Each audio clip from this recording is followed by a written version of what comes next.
Om Jnanatimirandhasya Jnananjana Shalakaya Chakshurunmilitam Yena Tasmai Shri Gurave Namaha.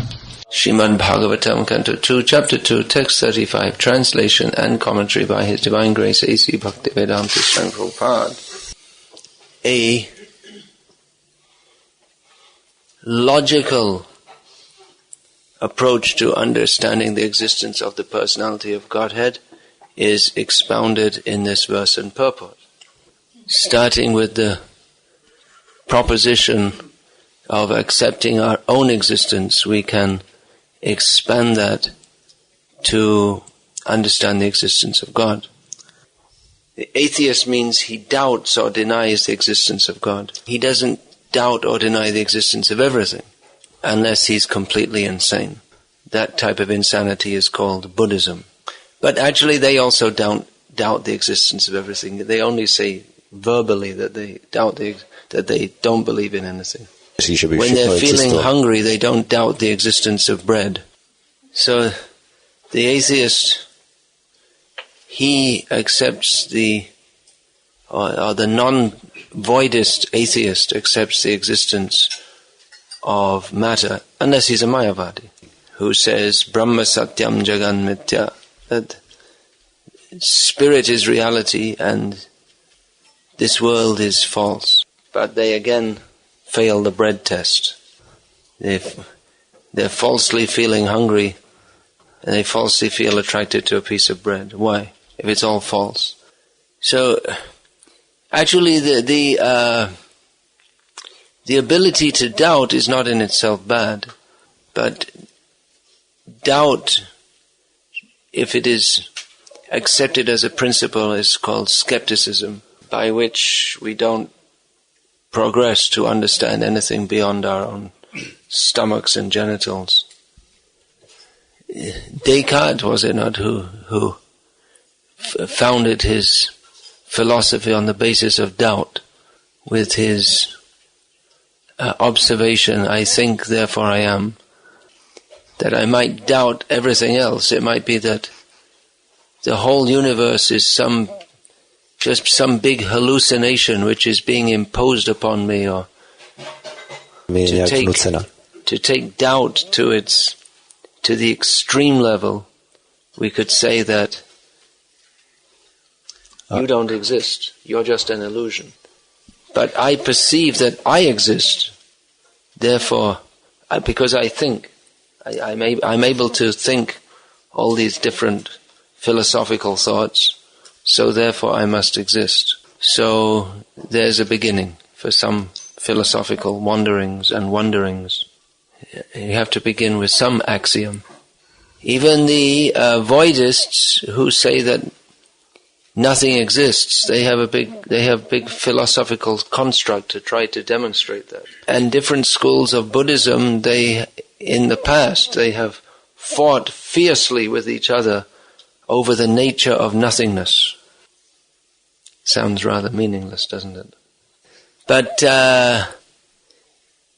even to use words, to think, to use words in communication means that we, beyond the axiom of accepting my own existence, we accept the axiom of others' existence. And that the words that we use can convey the thoughts that I am thinking to another person.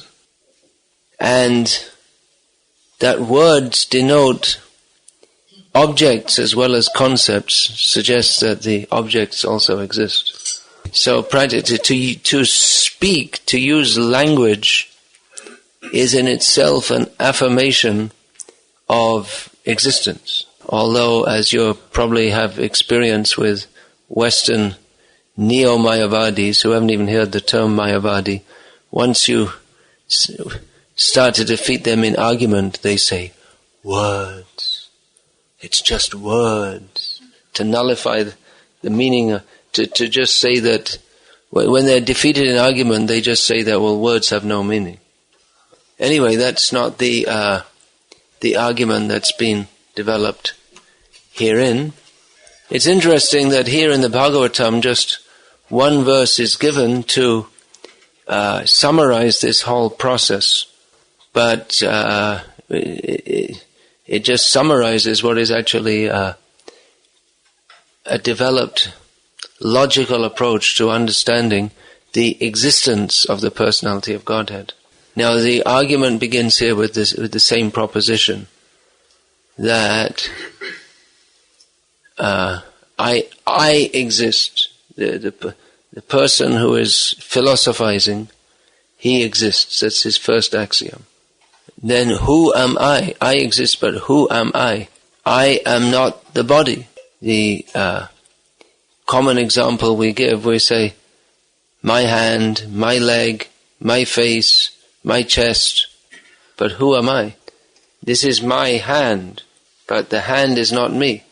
Because if the hand is chopped off, then I will continue to exist. What I perceive, if I'm thinking the body is myself, then which part of the body? Chop the hand off, then the body can continue to exist.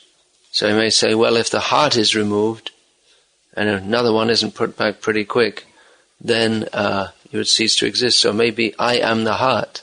But if you just leave, okay, you are the heart, so take everything else away and just leave the heart. But that also isn't you. You might think, well, I am the brain, and the same example applies. Then, okay, we'll just keep your brain. If you are the brain, then you don't need legs, hands, stomach, all these things. We'll just keep the brain. So with a little logical extrapolation, we can understand that I am not the body. By using the intelligence, we can understand that the bodily limbs and organs are not me. I experience through the body, but I am not the body. And not only do I see my own body, but I see other bodies and other living beings. But the argument develops, so I am separate from the body, but I am not, I see, hear, touch, smell, taste, hear, I see, hear, touch, smell, taste. But I am not an independent seer, toucher, taster, smeller, or feeler. Nature supplies various objects. We're not able to see a tree, we're not able to taste bread unless nature supplies these objects. And our ability to see, touch, taste, smell, feel, and hear also depends on material nature. Eyesight can fail. All the senses can, or any one of the senses can fail, or function less well than they did previously. As we find, as we get older, the sensual ability decreases. So we have to conclude that, already we concluded that I am a separate being from the body, from matter, but also that I am a controlled being. That's the next conclusion. I'm not independent. So I am separate from material energy, therefore I can be understood to be spiritual energy. Spiritual, I mean, you could call it another name, but the point is a different energy from that of matter. So, but that we are spiritual. By spiritual we mean of a different nature altogether than material. This argument is developed also. Why we should be considered spiritual. Wholly different, we are wholly different from matter. This can be understood by our dissatisfaction within material existence. That our seeing, touching, tasting, smelling, feeling and hearing within material existence does not satisfy us. That is the difference between spirit and matter. That spirit is not, the spiritual living being is not just a seer, toucher, smeller, taster, and hearer of material stimuli, but also experiences happiness and distress in doing so. He has the ability to experience to experience sensual stimuli and to feel a sense of satisfaction or dissatisfaction. We can program a machine that if a red light is shone on it, it will say, "I see a red light." But it doesn't mean that the machine that is thus programmed actually has the experience of seeing a red light. Although it may respond in the way that a human being might be expected to respond, its response is on totally different category to that of a human being who says, "I see a red light." We can't think that the machine on which the red light is being shone and which says, "I see a red light," actually has the experience of having a red light shone on it. So, in the next stage of the argument, Prabhupada digresses a little to lambast the foolishness of persons who say that spirit or life arises from matter. So, that we see and experience, by see, in Vedic terminology, seeing is often used to mean the use of all the senses. So that we see, which means that we also hear, touch, smell, taste, all the other functions that we see, So that suggests an intelligence on a different order to that which can be programmed into matter. In the present day and age, there is a lot of development of what is called artificial intelligence, of which a crude example is the machine saying, "I see a red light." However, the experience of feeling and considering something pleasant or unpleasant is beyond the scope of matter. So a machine can say, "I see a red light," but a human being who says, "I see a red light," he actually experiences that. So the intelligence or the apparent intelligence of a machine can never be compared to the intelligence of a living being, because the intelligence of a human being is connected with the desires and the consciousness of a living being, by which one not only gathers sensory data, but processes them and acts on them according to what the living being perceives as his own self-interest. For instance, if a big animal sees a smaller animal, then he processes that in his intelligence, "Okay, let me try and catch it and eat it." But if he sees an animal even bigger than him, he may process it to say, "Oh, let's run away quick, otherwise he may eat me." So not only is there intelligence functioning, but there is a director of the intelligence. So this intelligence by which one not only collects data, but processes it and acts on the basis of that is the symptom of the soul. The symptom that of something which is not present in matter. Without intelligence, if a person, we say sometimes, someone has lost his head. Do you say that in Czech? So he's lost his head. It doesn't mean literally that he's walking around without a head, but it means he's deranged. He's insane. Now that intelligence to discriminate what is good for me, what is not good for me, we don't go through a complex logical process to process any sensory data that we receive. That intelligence works so quickly and so efficiently that we often react instantaneously to sense data. For instance, if you're driving very fast and all of a sudden on the road and all of a sudden a vehicle pulls in front of you, then practically without thinking you brake. You slam the foot on the brake to prevent your vehicle crashing into his. So we don't think about why we should do that. But someone is thinking. That someone is the Supersoul. That can be logically. Again, we're trying to extrapolate here logically arguments for the existence of God, based on what we can perceive through our senses, and how we can intelligently understand our sense perception.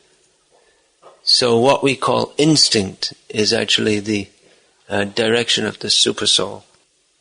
So let's examine this a little further according to the purport. According to the purport and what is stated in Shastra. Stated in Shastra means we're not going to bring in Shastric arguments here, but we can bring in points that are stated by Shastra that can be corroborated by this logical analysis. Now, in the Bhagavad-gita, Lord Krishna speaks about every living being being based on a machine made of material energy. Yantrarudhani maya. Yantrarudha means situated upon a machine. So that we are situated within material nature is acceptable even to the materialists. But at the same time we say, I am perceiving, I am doing. We don't say material nature is seeing, material nature is doing. We positively perceive the existence of ourselves.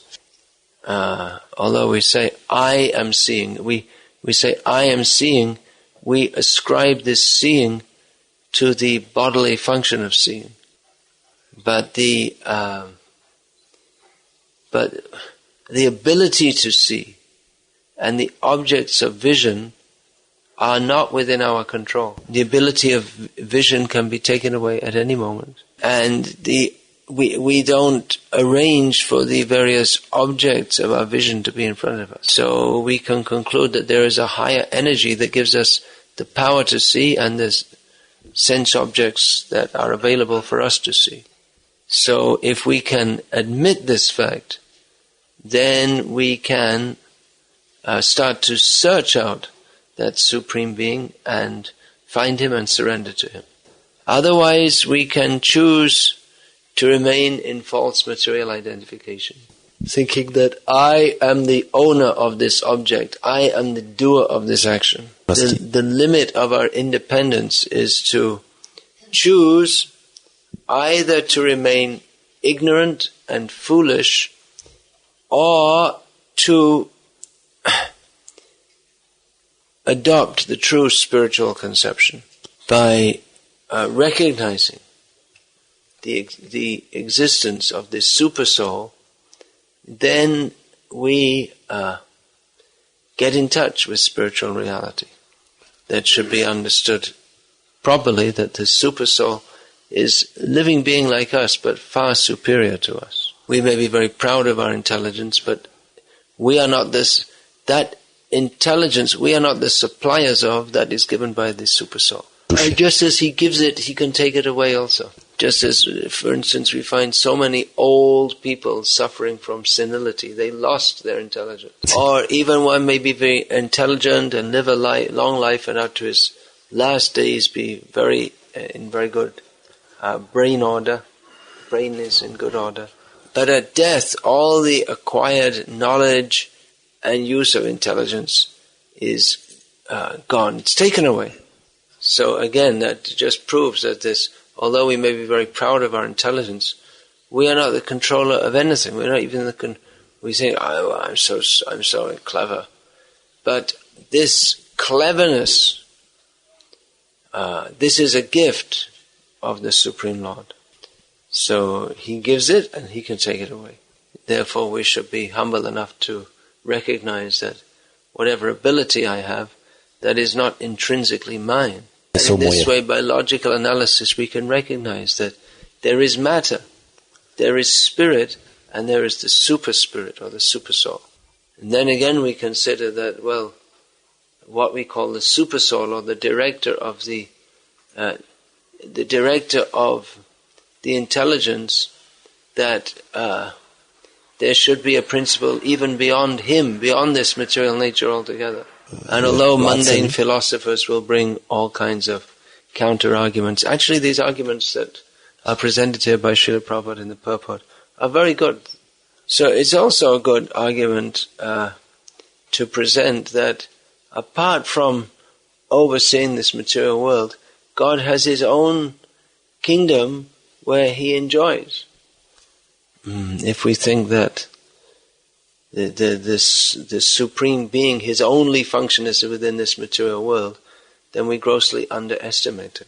If we think that the only function of God is to supply orders, to be an order supplier for our petty selves. So it is very reasonable to accept that beyond the function that we take him to be the fulfiller of, namely supplying our orders, that he has his own happy life beyond fulfilling our demands. Give me this, give me that, give me something else. So, actually this extrapolation, we can go up beyond the Paramatma to the Bhagavan, the original feature of the personality of Godhead. So what is the nature of Bhagavan? That we cannot find out by logical analysis. That he exists is quite reasonable to accept. To say that he doesn't exist, although it is the popularly accepted so-called scientific norm to presume that God is just a projection of man's imagination. But actually, true science is to accept the personality of Godhead. However, even though by some cool-headed, common-sense logic we can understand that the Supreme Lord exists, what is the nature of his personality is not possible to understand simply by logical extrapolation. For that, we have to turn to the pages of Srimad Bhagavatam. So this is a summary of the process by which, by meaningful philosophical speculation, we can ascertain the existence of the personality of Godhead. As Srila Prabhupada finishes the purport by saying that it may take many births of such intelligence to recognize the fact that, actually there is Vasudeva, Krishna, who is the cause of all causes. So we may think that, Bahunam Janmanam Ante Jnanavamam Prapadyate. Well, it's going to take us thousands of lives to come to Krishna. But no, not necessarily. If one follows the process of Gyan, it may take many, many lifetimes to come to the lotus feet of Krishna. By the process of Gyan, we mean that process which is places the greatest stress or the greatest importance on the use of one's own intelligence. Naivam atma pravachanena labhyo na medya nacha bahuna shrutena. But the Atma, the soul, and the super soul, Bhagavan, they cannot be understood simply by logical discussion, nor by use of one's own intelligence, nor not even necessarily by hearing a lot from the Vedic scripture. But he reveals himself to his devotee. So we shouldn't be discouraged by hearing that after many births, only after many births does a jnani come to Krishna. This just shows the inadequacy of the jnana marga. But we should understand that bhaktya mam abhijanati, that by bhakti we can very quickly come to Krishna. Teshamaham samudharta, mrityu samsagarat. For one who is a devotee, Krishna says, I am the swift deliverer from the ocean of birth and death. So use of intelligence is not denied in the bhakti process. It is required. to come to bhakti is the best use of one's intelligence. But to simply to put the greatest emphasis on one's own intelligence and think that, well, I'll only accept something if I can understand through my intelligence, is not very intelligent. We may think that it's very intelligent to try to understand everything through our intelligence. But it's not, it's stupid. Because an intelligent person should recognize the limits of his intelligence. If one has the fantastically inflated false ego by which he thinks, I can understand everything by my intelligence, that means he thinks that his intelligence is all in all. So by intelligence we should recognize what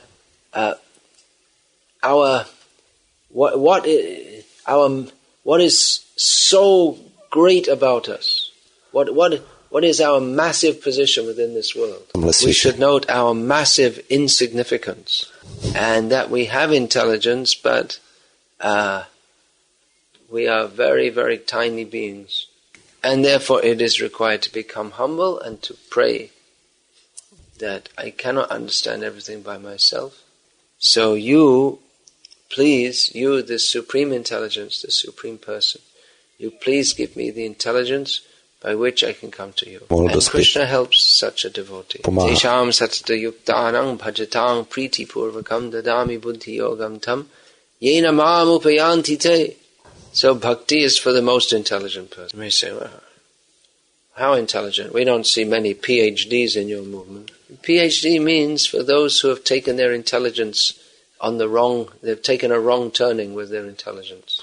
That instead of applying their intelligence to understand the actual object of understanding, and instead of submitting their intelligence to the Supreme Intelligent, they have deified their own intelligence. They worship the intelligence of themselves and others. It's the Dr. Frog number 1 praising Dr. Frog number 2.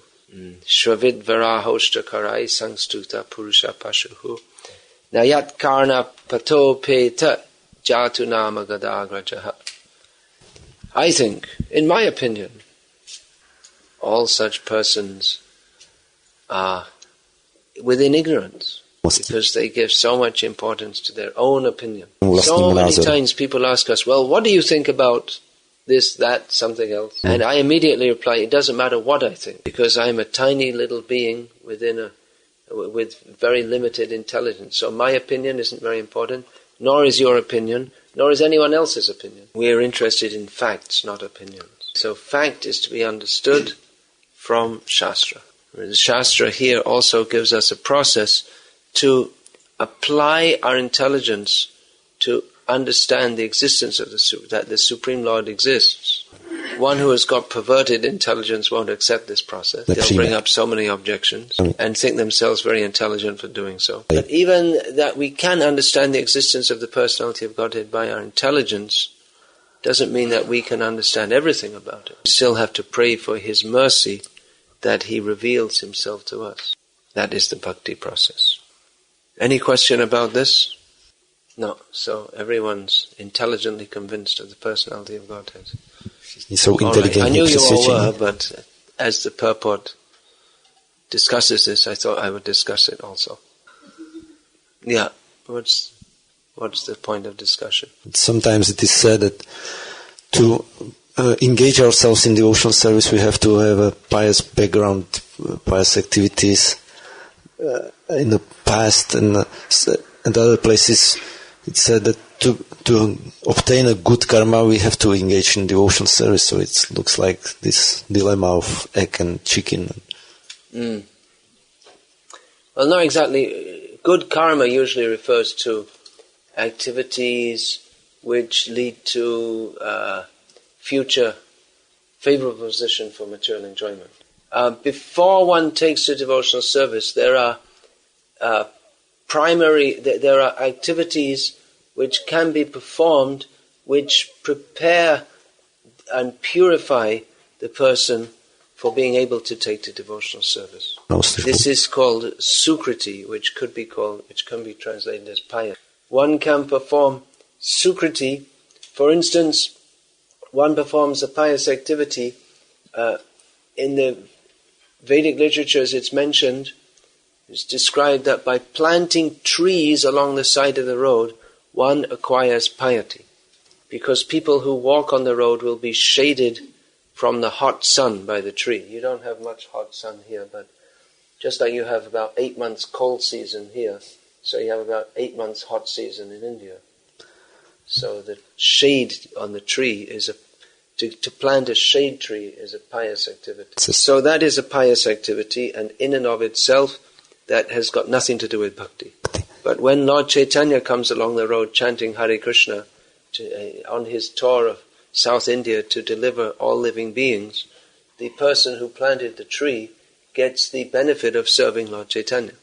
Or any such, Lord Chaitanya or any such, any devotee, anyone who serves.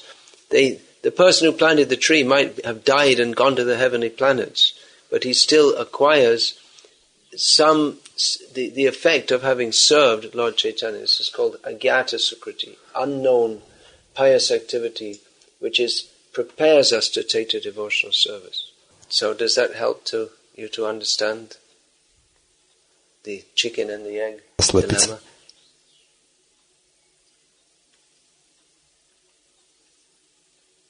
So the activities of the Krishna consciousness movement are all auspicious. When we go and chant in the streets of Prague, many people, they appreciate that. Very few appreciate from the purely spiritual platform. Many people think, oh, it's nice, it's entertaining, it's fun. They take it as something nice for their sense enjoyment, actually. But even to appreciate on that level requires some kind of piety, doesn't it? People who are completely demoniac, they shout and, what are you doing? They run away with their ears blocked. But many people who appreciate, they take it as something fun and nice, but they also appreciate it's something religious and good. In Prague, we often get a favorable response from the Italianos, isn't it? They can be said to be relatively pious people, whereas we're more likely to get a sarcastic response from the Germanos. Is it? I would think so. So it may be that even we could, as a generalization, we could say that the Italians are more pious than the Germans, and Indians in general are more pious than anyone, and also very materialistic. They're pious and materialistic both. Most Indian people. Very materialistic and very pious also. So the activities of the Krishna conscious movement are to create good fortune favorable for helping people come forward in devotional service, the good fortune that might fructify in this life or even in future lives. In many cases it won't fructify in this life. Therefore it's said that the activities of Krishna consciousness are all auspicious. They're auspicious for the person. If anyone chants Hare Krishna, it's good for him and it's good for everyone all around him, even if they don't appreciate. Our dear neighbors around here, although they think of us as a disturbance, actually they're getting tremendous benefit from regularly hearing the chanting and seeing the devotees, even though they don't, they just think it's a mild disturbance. As you may know, approximately in 1974, in Germany there was so much propaganda against our movement. Every day in all the newspapers there was a report, Hare Krishna people are thieves, cheats, murderers, liars, etc., etc., etc. I mean, really serious accusations. So when Srila Prabhupada told of this, he said, very good. They're again and again hearing the name Krishna. They must think this movement is very important. It's coming in the newspaper every day. So what actually happened is that a generation later, many people, they think our movement's something very good. They thought if the government and the press is so much against our movement, it's probably something quite good. There's nothing better for preaching than oppression. When there's oppression, then the preachers become very serious. And when everything, okay, you can do whatever you like, then everyone just goes to sleep. Even scholars of religion recognize that religions that are repressed, They're the ones which they can be totally obliterated. That also happens. But if they're not totally obliterated and the people are, often people, the members, their commitment increases and the movement spreads like wildfire. This obliterated is like wiped out? Yeah, obliterated means totally destroyed. Yeah, sure. As it was reported, again, sometime in the early 1970s, in what was at that time the most prominent English magazine in India, that when Indira Gandhi, who was the Prime Minister of India, had visited Leonid Brezhnev, who was the all-in-all in the USSR, that he had said to her that the main threats to the Soviet youth are rock music and Hare Krishna. So we can go to the politicians and complain to them, why are you making us a recognized religion? Why don't you oppress us? We don't go like that, but as many of the Russian devotees or Soviet devotees who experienced that oppression said that, well, after it became allowed, we didn't get the same kind of commitment among the devotees. When it was underground, people were willing to do anything to risk their life. But once it became allowed, then no one even wanted to go out in the cold to do Harinam, which they'd been they'd been working all these years to get to be allowed to do that. But once you're allowed to do it, you think, well, I'll wait till it gets warmer. Anything else? If not, then I'll just say one more thing. Hare Krishna. Srila Prabhupada ki jai. Srimad Bhagavatam ki jai.